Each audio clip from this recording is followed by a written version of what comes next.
Remember that the term real estate agent refers to both brokers and salespersons. Because of this, you'll always be involved in some form of agency relationship with members of the public. A broker who signs onto a listing or buyer representation contract becomes the agent representing the consumer, who becomes the principal. Salespersons act as the agent of the broker. As a salesperson, you'll likely still work with your broker's clients, but you will not be the direct agent of that client. It's important to understand, though, that both of these relationships still carry all the responsibilities of an agency relationship, including fiduciary expectations. That's why both real estate salespersons and brokers have to be specially trained and licensed to do their jobs. Salespersons have the responsibilities of an agent, but brokers sit in an interesting position because technically they're both agent and principal. This results in some additional responsibilities beyond what's normally expected of an agent or a principal. So what are the responsibilities of a broker? As we've said, in the brokerage, brokers act as principals with salespersons working as agents. Real estate brokers are the ones who act as managers for brokerage firms, which means the broker is legally responsible for supervising the salespersons in the firm. While salespersons are legally required to register under a broker, brokers are not required to oversee salespersons. It is possible to be a broker and not be a supervisor of other real estate agents. For instance, a broker may work as a sole proprietor with no other employees, or they may work as a broker in a brokerage and yet not be required to manage any salespersons.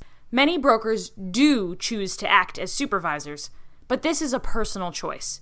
It should be made with consideration for how it will affect their ability to work as a broker. Brokers who manage other real estate agents have duties they owe to the agents in their employ also. Most importantly, brokers are required to provide supervision for the agents in their employ and must ensure that the agents are performing their jobs ethically and effectively.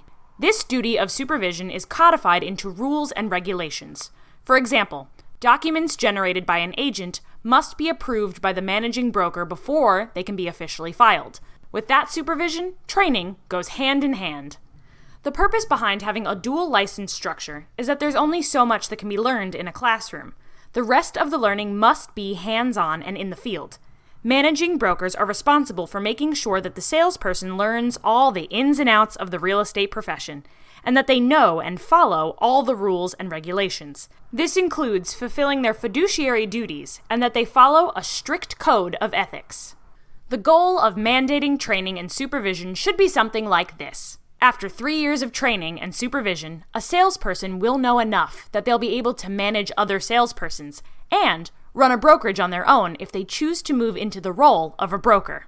But training needs to be in more areas than just the regulations governing real estate sales. Salespersons should be trained in subjects like accounting principles, marketing, and customer relations. And what are a broker's responsibilities to members of the public? Legally speaking, a person hires the broker to represent them in real estate matters.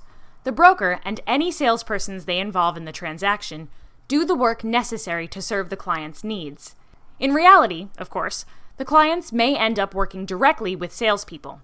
But because the client is legally contracted with the broker, it's the broker's responsibility to make sure that the client's needs are being met.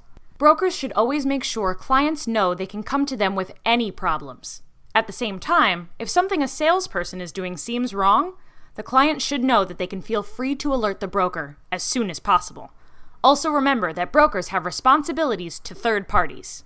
Again, because salespersons are agents of the brokers, brokers must make sure that those salespeople are acting correctly regarding third parties. Managing brokers are responsible for tasks like keeping records for auditors, confirming contracts produced by salespersons, and choosing the direction that the brokerage will take. Brokers are also responsible for making sure that any contracts signed by their salespersons are fulfilled. At the same time, brokers are responsible for any liabilities generated by a brokerage and its salespeople.